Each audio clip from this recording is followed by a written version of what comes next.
Steel Corporation.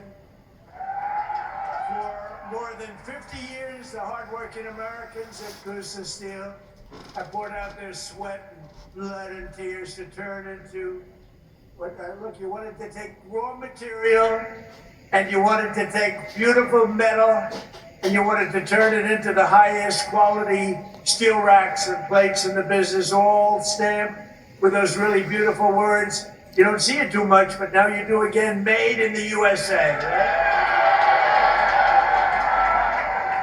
And this company prospered and grew from humble beginnings in a Georgia manufacturing. What happened is you became, in a very short while, a Georgia manufacturing giant. But then you watch your core business start to fade. I just spoke to your great owner, and he's great, but he got hit by stupid politicians, basically, making specialized steel tire racks dwindle from 2 bustling shifts to 6 days a week down to 1 shift of 1 hour. 1 hour a week. Then you went back up to 2 days, then you went back to 3 days, then you went back to 1 day, then you went down to 1 hour. Because all the business was going to China and other countries from outside. And it wasn't only here, it was other plants also. I assume your friends, likewise, were having the same problem. Your jobs were being stolen as foreign nations dumped their subsidized products. Don't forget China and these other countries, they pay for it. It's all subsidized. You don't get too much subsidy. But they dropped the subsidized products on our market to try and put Americans out of business, and that's what they were doing. You're lucky you have a man that is so proud of this place. Kept it going, barely kept it going. It wasn't easy. You're a lucky guy. But now, thanks to the fact that we got elected on November 5th, and thanks to what I call the Trump tariffs, business at Coosa Steel is booming again. We just spoke, it's booming. And in October, you received your first large order for tire racks since 2014. It was a big, massive order. In fact, this great man right here thought that they made a mistake. He said, it can't be possible. No, it's called tariffs. I said, my favorite word in the whole dictionary is tariff, and they got in trouble with, look at all the fake news back there. Look at them. I got in trouble. No, I got in trouble with them. Because I said, tariff is my favorite word in the whole dictionary. They said, what about family? What about God? What about wife, children? I said, all right, it's my 5th favorite word. Now I'm okay. They've treated me okay since I did that. They didn't like it one, but it's my 5th favorite word in the dictionary. You're back, you're producing at full speed, 2 shifts a day, and he's going to 3 shifts a day, 6 days a week. And you've got a backlog now that's 7 months long. What a difference. From a couple of hours a week to 7 months long. And it's all because you finally have a president who put America first. That's what it is. But it's also because I opposed powerful 50% tariffs on foreign steel where they were coming in and dumping crap all over our country. I ended every one of the Biden-era exemptions, and on August 18th, I added new tariffs to cover 400 derivative products, including steel racks, which is what you make. So I say congratulations, and what a great comeback. This is a comeback that 2 years ago, right, you were almost, I don't want to say out of business, but you were almost out of business. I guess he said you can say it. You were close. He was borderline. Started telling his wife, let's have tuna fish tonight, darling. Forget about the steak.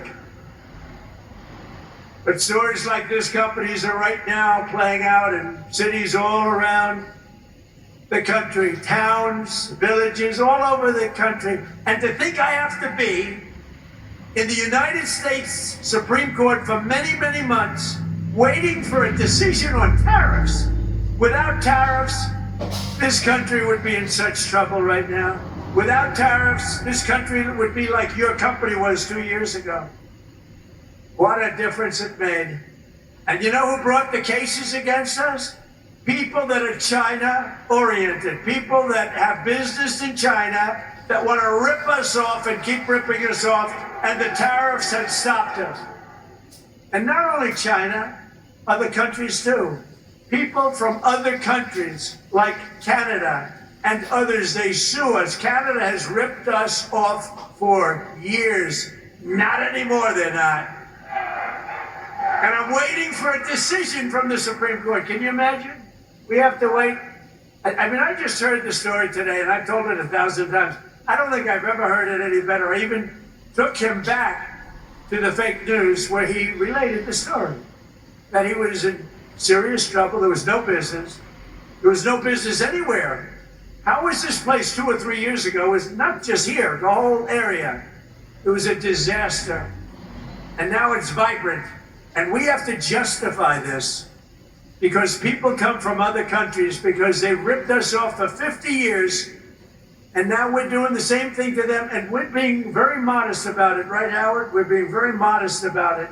Could go a lot further if I want to, because what they've done to us, other countries, what they've done, they almost put us out of business.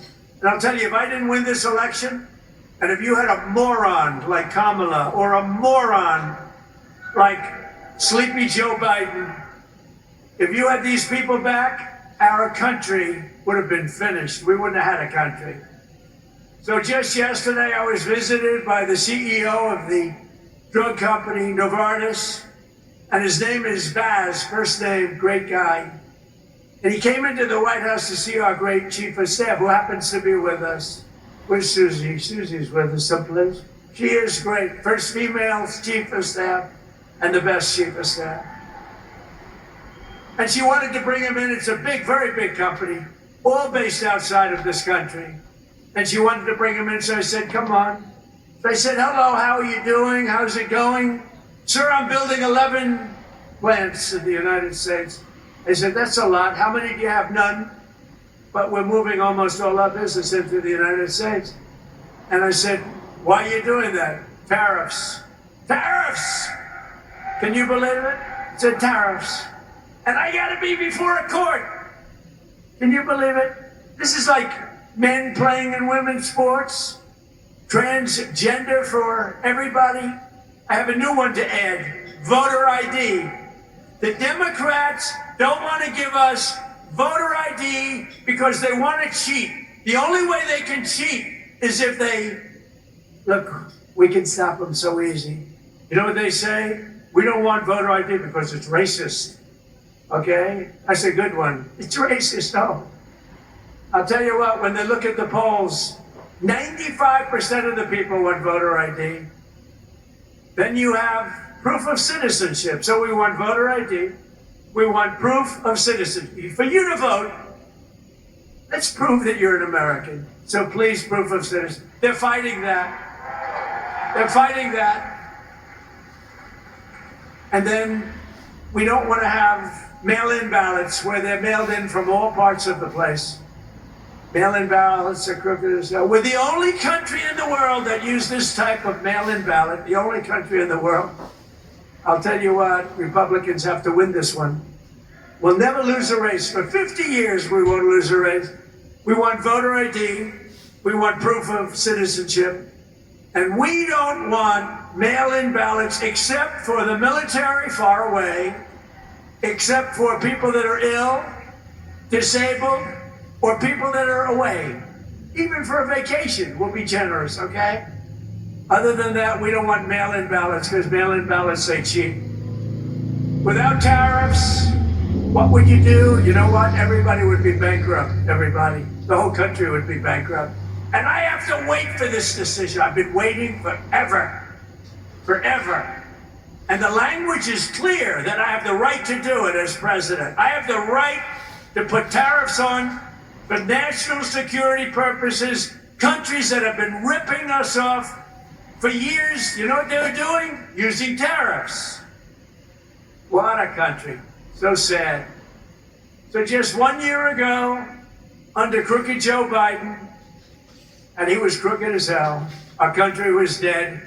Now we have the hottest country. In 1 year, we have the hottest country anywhere in the world, right, Kelly?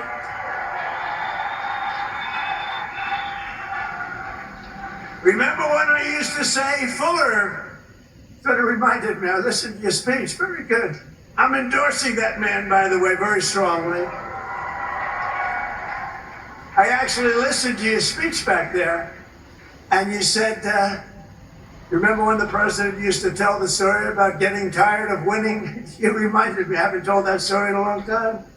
You're going to be so tired of winning, you're going to be exhausted, you're going to get tired of winning. Remember I say, your governor or Kelly Loeffler, somebody's going to come up and say, President, please, we're winning too much, we're not used to it. George is not used to it, we can't take it anymore. People are working too hard, they're making too much money. Please, we don't want to win anymore, sir, it's too much. I said, nope, we're going to keep on winning. The people of Georgia want to win. I'm sorry, Kelly, the people of Georgia want to win. Last week it was announced that the United States added 172,000 jobs in the private sector. We reduced in the, if I wanted to have really great job numbers, don't do any cutting in the public sector. I cut off 400,000 jobs in the public sector, and then I add many more than that in the private sector. And those public sector people that got cut, they hated me, and now they love me.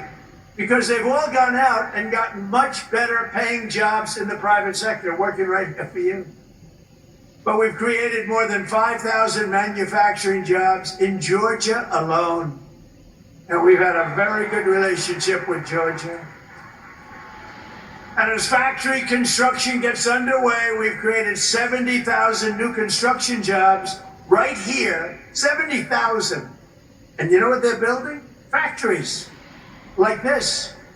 I said to that brilliant person right there, I see the yellow steel?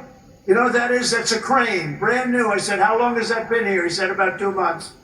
He said, tariffs brought it here, sir. Your policy brought it here. So today, more Americans in the prime of their life are part of the labor force than at any time since 2001, and then you could go back another 25 years from that.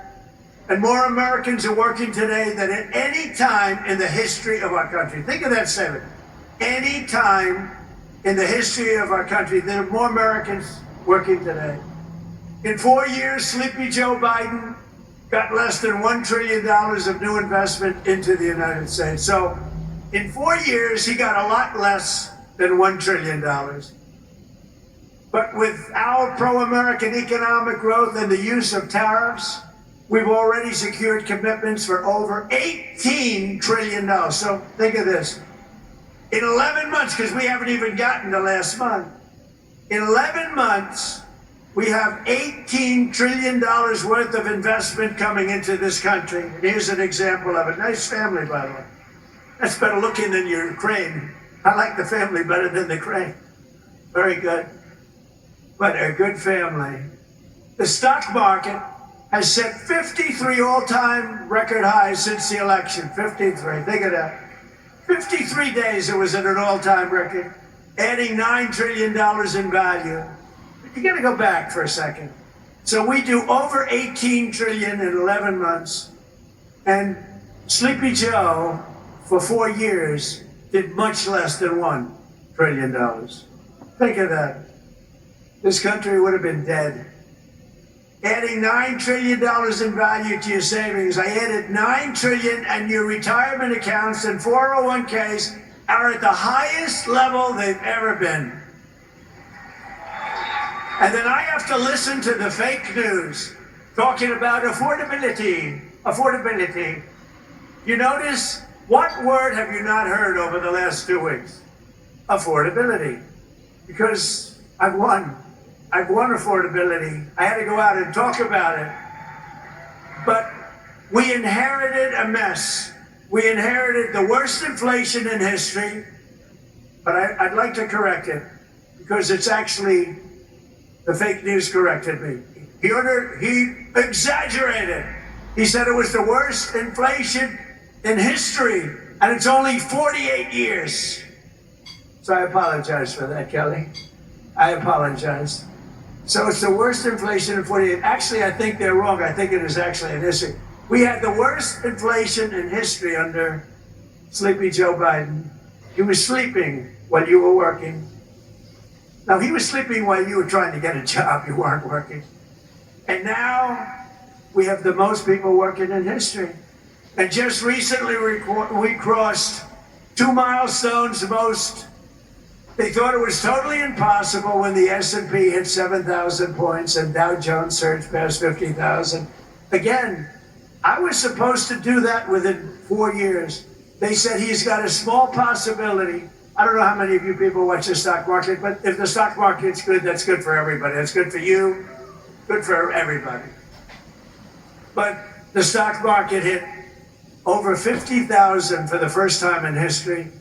They said maybe he might be, this is right after my election in November. They said, you know, Trump's a great businessman. He might be able to get 50,000 by the time his term finishes. No, we did it, Howard, in 1 year. 1 year. Under the last administration, every economic policy punished American workers and businesses like this one, while rewarding those who outsource to foreign nations. Under the Trump administration, our policy is the exact opposite, making it harder to outsource while rewarding those who invest, hire, grow, and build right here in the USA. We don't have countries coming in and stealing our businesses anymore. They were coming in for many years. I had it stopped in my first term. We had a great first term. We had the greatest economic numbers we've ever had until now. But this term, I will say, it's blowing my first term away. We've slashed a record number of job-killing regulations, cutting 129 old regulations for every one new regulation approved. Think of that. So we approved one, and we cut 129. And what that means is jobs. That's all it means. We ended the radical left war in American energy. Now oil production is up by more than 600,000 barrels a day, and natural gas production is at an all-time high. Plus, we have a great relationship with a country named Venezuela. You've heard about Venezuela? And we're helping them very much with their oil. They got a lot of oil, we do too. But we're helping them a lot. We took 50 million barrels of oil is right now floating very nicely in extremely large ships to Houston where it's processed.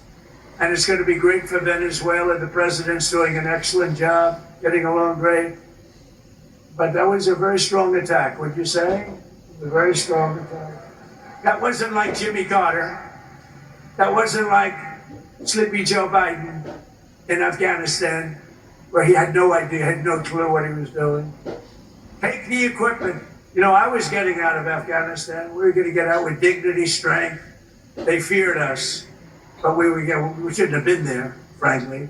But we were getting out with dignity and strength, taking all the equipment. He left the equipment. They said, leave everything. Let's go.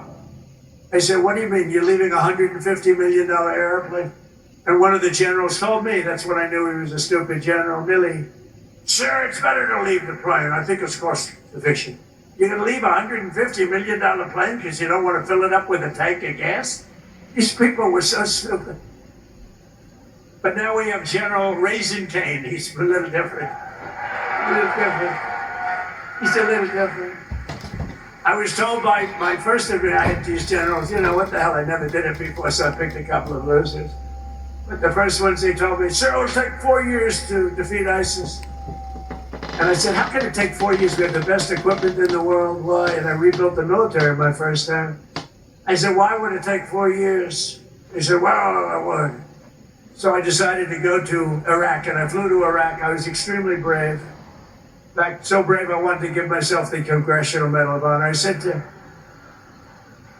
to my people, am I allowed to give myself the Congressional Medal of Honor? And, you know, I've given out so many to guys that are seriously brave. I mean, they come in with the arms are missing, the legs are missing. The stories are so unbelievable. And I said, that's a little stretch if I gave myself one of them. But it's one of those things. Someday I'm going to try. I'm going to test the law. Brandon, I'm going to say, let's give it a shot. Maybe I'll win in court after everyone sues me. After radical left lunatics sue me. Now watch. The fake news, you know I'm having fun. The fake news will say, Donald Trump wants to give himself the Congressional Medal of Honor. But he was rebuffed by the audience, who stood up and booed the hell out of him. No, they say that kind of stuff. It's amazing. They say, if I'm sarcastic, even a little bit, they make it sound. You know, I said one thing the other day, a little while ago, a month ago, 2 months ago. I don't know where that's coming from. I said, I don't think I'm going to make it to heaven in front of a massive group of people, 56,000 people. Yeah, I'm filming. And they're all saying, oh, what does he mean? I don't think I'm going to make it to heaven. I'm doing a great job for a lot of people, but I don't think so. I'm just not worthy of heaven. I'm not going to make it. And I was having a good time going on. You know, I was having fun. I hope to make it. But I doubt I will, to be honest with you. A lot of you will. I'm not saying. But I was having fun. The New York Times has a front page story. Donald Trump is now questioning his mortality. They made it like I was totally. So you can't joke. It doesn't work. Kelly Loeffler here, small business feeding big business. She's in charge of, she's at Georgia Beach. She's a great one. But she's in charge of all of the small business loans. It's called the Small Business Administration. When you add it up, it's the biggest bank in the world or something, right? But she's done a fantastic job. Thanks, Kelly. To help businesses like this one expand production in the United States, we provided 100% expensing and bonus depreciation for all new equipment and capital investments, like that crane that you see back there. And it's all part of the Great Big Beautiful Bill. The Great Big Beautiful Bill is basically a tax cut bill. And you know, when you hear the fake Democrats talking about it, like, oh, the Great Big Beautiful Bill, you know, they try and mock it.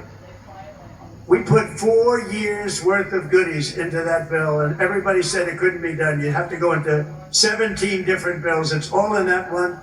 And that is cut after cut. It's basically tax cut and business expansion. It's one of the greatest bills ever passed. Remember that when you hear these phony guys like Hakeem, our low IQ, I guess, I mean, he's a pretty low IQ individual, but I hear him talking about no tax on tips doesn't matter, no tax on overtime matters, no tax on Social Security for our 1.8 million Georgia seniors matter. Who's a senior in this room? I refuse to raise my hand. I can't do it. I can't do it. I'm a senior. I can't believe it. I can't believe it. But think of it. No tax on tips. No tax on overtime for the people working there. How incredible. And for our seniors like me, no tax on Social Security. And watch what happens. They will now say, because I just gave them an idea, that Donald Trump passed the no tax on Social Security so that he could save $1,000. Oh, they're going to find me at conflict. They're going to say, Donald Trump has a conflict. I'll pay it, okay? You know what? I don't even talk about this much. I get no credit for it.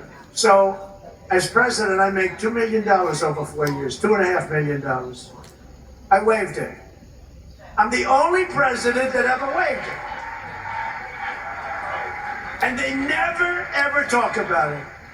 But every week, some of the scum from the New York Times will call, did he waive it? And if my secretary was saying, yes, he did. If I ever said, no, he didn't, it would be a headline scandal. But you know that in the history of our country, and this surprised me because we've had wealthy presidents before, in the history of our country, there's never been a president that waived his salary. I'm the only schmuck. I get no credit for it. You know what? I get no credit for it. Nobody ever writes about it. It's the first time. We have a couple of front row Joes here. They've been to like 400 rallies. Thank you very much. Have you ever heard me even talking about it? I never talk about it. They've heard me talking about everything, but I don't talk about it. But I just did today because somebody said, you know, nobody's ever written a story about you waiving your salary. You know, it's still a couple of $1 million. It's not peanuts. It's estimated that these policies will help raise income in this state by $7,000 in the coming year, every year. Boost household take-home pay by over $10,000 and protect more than 200,000 Georgia jobs. It's amazing. No one knows the importance of tax cuts and fair trade. More than businesses like this one. So now I'd like to ask the president of Coosa Steel, Andrew Seville, very nice name, to come up and say a few words. I'd like to say, because I'm telling you, I met this guy, and he said something that his wife is going to be extremely upset. I said, how are you doing? He said, President, if I didn't have all these cameras running, I would grab you and start kissing you violently. And I said, why is that? He said, because what you've done for us economically in this state and this town, with the tariffs in particular. So I want to just introduce Andrew. Thank you very much.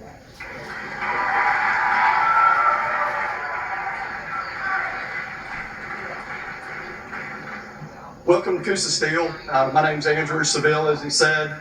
I joined here in 2001 with my dad after I graduated from the University of Alabama. I've got to say roll tide. I've got to. My dad bought this company in 1985. He began to diversify, add all American-made equipment. Everything you see here, American-made. We have all American-made steel. That's all we keep in all of those warehouses. All of it American-made. So we saw the tire rack industry really dropping off around 2010, and it was tough on our racks department. It was tough on these guys you see down front, these people that are used to this heat. I'm sorry if some of y'all aren't, but this is nothing to them. Right, you've been listening to President Trump speaking at Coosa Steel Corporation in Georgia on the economy and touching on foreign policy. The president praising tariffs and the positive effect they have on the steel industry. Before we go today, just a little will of the people. Barry says, President Trump, the chart that Will Kane showed at the start of the show, showing the comparison between where we were with the Biden administration versus where we are with you, suggestion, blow it up in a large chart, show it at every rally, show the facts going into the midterms. And then Jane says, Alejandro Mayorkas helped create this mess, lies to Congress, and gets to ride off in the sunset. Why isn't he being prosecuted? We're going to pay the prices of a decade for more under the Biden administration. I'll be with Secretary of Treasury, Secretary Scott Bessent tomorrow. Hope you're there.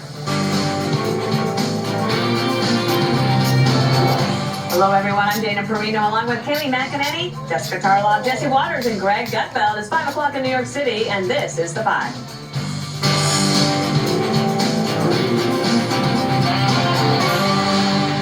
Oh, the multitasking president, he is at it again. He started his morning with a new Board of Peace meeting, and that Board of Peace is meant to rebuild Gaza. President Trump was out in Rome, Georgia later in the day, giving a speech on his affordability tour. Watch here. Adding $9 trillion in value to your savings. I added $9 trillion, and your retirement accounts and 401ks are at the highest level they've ever been.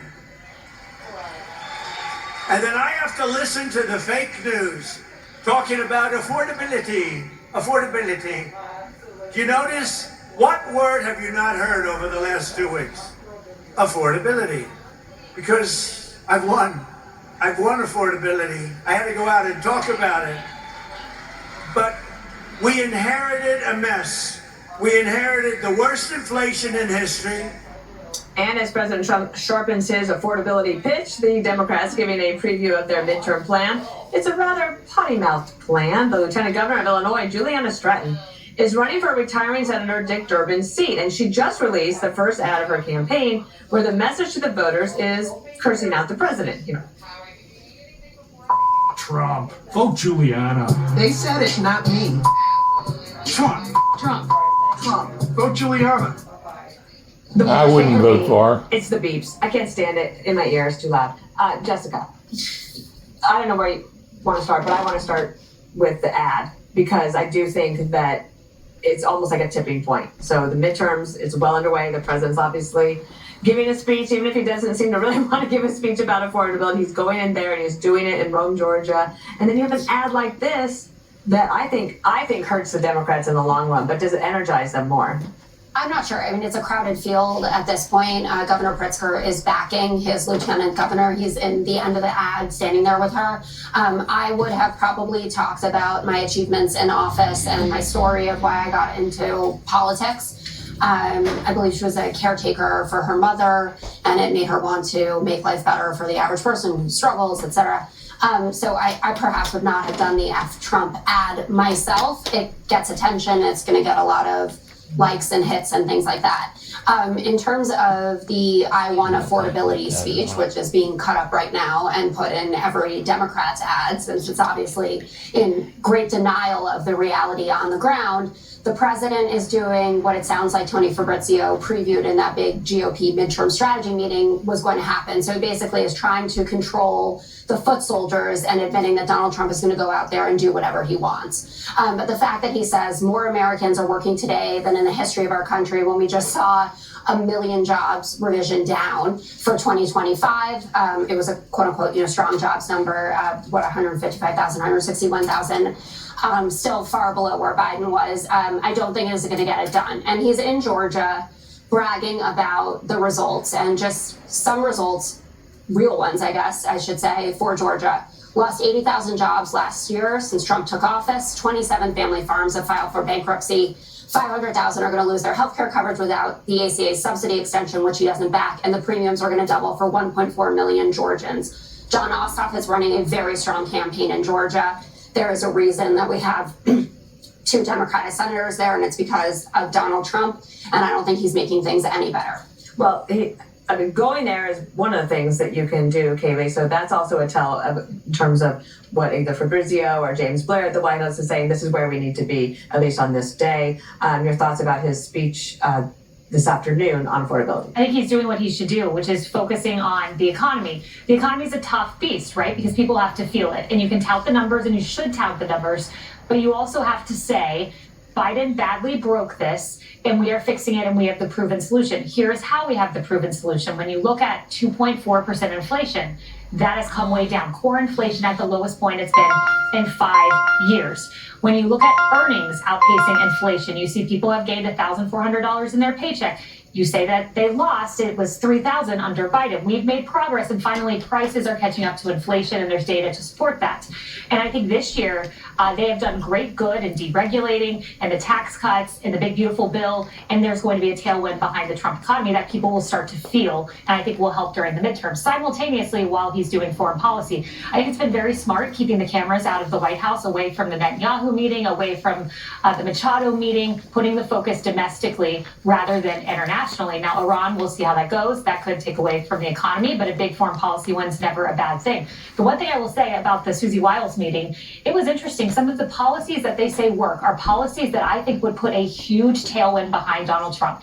If you partnered with Elizabeth Warren on credit card interest rates, if you partnered with, let's say, Mark Cuban, who wants to break up these healthcare companies, some of these more populist, not necessarily doctrinal conservative viewpoints, that puts the same tailwind behind you that no tax on tips did in the last election, that no tax on overtime. If you get a few of those populist wins, I really think you could break the historical trajectory of the party holding the White House losing in the midterms. Wow, my free market heart just like I'm gonna throw up. Jesse, we have missed you. I don't Your believe wisdom. that. Yeah, Greg. My wisdom, now I know it's not. Greg really missed you, and we are dying to hear what you think. Well, Jessica doesn't seem like that confident. And she's saying like, oh, this is so terrible, we're going to clean up in the midterms. The way you're talking doesn't sound like you think you're going to win. Inflation's at 2.4%, Jessica. More Americans are working now than ever before in the history of the country. Literally 1 million less than last year. Okay, well then last year was a record. Donald Trump is a fantastic salesman, and this is what he did. He went around the world and he sold the world's greatest product, which is America. And that's, for instance, what the Japanese trade deal was, promising a $500 billion investment in this country. And that's why he was in Georgia today. So this plant makes diamond cutters. You need them to build semiconductors. You think I knew that? I had no idea. But you go to an event like this and you learn something. And we can't have this stuff made in China. It has to be made in America. So it's a national security issue. And it brings in, I think it's a $36 billion investment. You got a oil export terminal in Texas, and then you got a natural gas pipeline in Ohio, and then a $600 million investment in Georgia. This all would not be possible if it wasn't for the tariff. Only 15%. It's like nothing. It's like pennies on the dollar. Who pays for tariffs? It's like pennies on the dollar, Jessica. Who So pays listen, for tariffs? well, let me just ask you this question. If you guys get in charge, do you want to repeal the Japanese trade deal? You're saying John Ossoff, or however you pronounce this stupid guy's name, the senator running for re-election in Georgia, he's going to say, Supreme Court, please repeal the $600 million investment in this high-tech manufacturing plant in my state. Of course not, Jessica. Well, that's why Donald Trump you just have to let credit him for all the sell. Chips and Science Act investment. Let the man cook. It'll all work out for all of Chef us. Trump, And then carry you can on. be happy. Okay, Greg, Yes. either affordability or the new ad by the Democrat in Illinois saying all the bleeps. I think that new ad echoed my theory that I introduced last week that Jesse missed, so I'll introduce it again. That Trump leads with positives, the Democrats respond with F Trump. So again, you have a party of good thoughts versus a party of bad thoughts. And it shows you where both lead. Nobody likes that ad.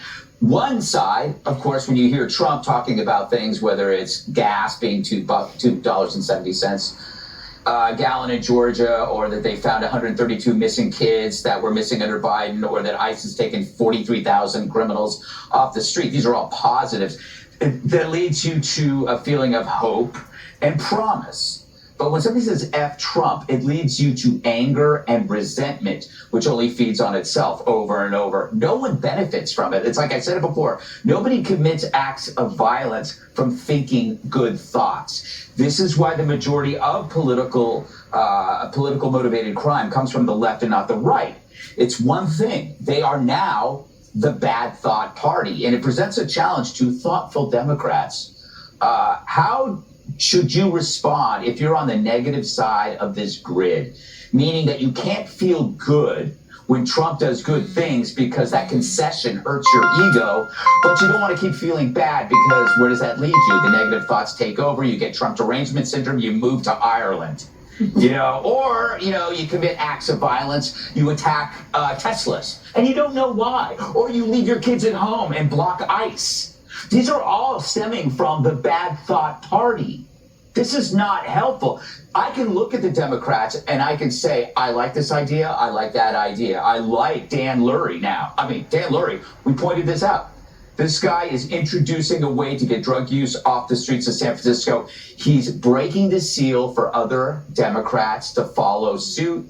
He's going to change the city, and in 2028, he'll be your nominee because he's not acting like a progressive woke Democrat, and he finally had the guts to do it. Not to say we don't have tangible problems here, but all those problems that we have, whether it's debt, fraud, or corruption, is based on the fact that the Democrats rejected oversight. They rejected oversight on economy, on the border, crime, budgets, fraud. Every time we try to show them the score, they call it oppressive because it reveals their incompetence in every one of these areas. So I'll shut up now. I'm really excited, Dana. Do you know why? Why? New toilet seat in the men's room. I think I was the first to use it. Yeah, was it exciting? It's not a toilet seat in the men's room. Yeah, it's a for all of us. gender-neutral bathroom. Yes. But you know it's new because when you lift it up and lift it down, it's very stiff. Yeah. Wait. Golden toilet seat. What are we talking about here? We'll tell you We got a in the new break. toilet. While you were gone, we got a new toilet seat. Yeah. Remember it was loose? No, I don't go to the bathroom at work. Maybe they just screwed it in. Okay. I mean, you save it for home? Yes. Yes. I'm not here as Let's long as talk you about are. that next. But first, I have a Fox News alert here. The royal family rocked after Britain's former Prince Andrew was arrested on suspicion of misconduct in public office. He faces accusations of sending confidential government documents to Jeffrey Epstein. Let's go right to Stephanie Bennett. She's in London with the latest. Hi, Stephanie. Good evening, all. Yeah, it's been a very busy day across London and across the world with these headlines. Today, in fact, marking his 66th birthday. Take a look at some of these images we've received later this evening. Now, these are of Andrew, of course, being released from police custody in Aylsham almost 12 hours after his arrest. You can see him lying back in the seat to avoid cameras. Well, Thames Valley Police say he has been released under investigation. They didn't release any further details than that. Of course, he was arrested this morning around 8 a.m. local time at the Sandringham estate. Police were seen searching the property and also at the Royal Lodge in Windsor, where, of course, he lived before being stripped of his royal titles last year. The arrest comes after Thames Valley Police said they were investigating claims that while serving as a UK trade envoy, Andrew shared confidential government documents with the late sex offender Jeffrey Epstein. Andrew, of course, has always denied any wrongdoing. King Charles III, Andrew's I hope you enjoyed watching the show today here with Fox News. But I ask everybody to really reconsider their thoughts on the president, Donald Trump, because I think that he's done an outstanding job. At 82 years of age myself, I've seen a lot of presidents, and I can honestly say I've really come to the conclusion that what I've seen him and how he has run the office as a presidency, how he donates his salary, I have a great admiration for him and his skill at doing things right and getting things done and working with the greatest staff that I've seen at the president's office in a long time. Thank you so much. And coming Just up keep in mind, godly Sean principles, Caroline Levitt by godly asking for examples principles. of when Red, yellow, President brown, Trump black, or white, felt we're all racist. precious in Jesus' sight. Hope you've enjoyed watching what I filmed today.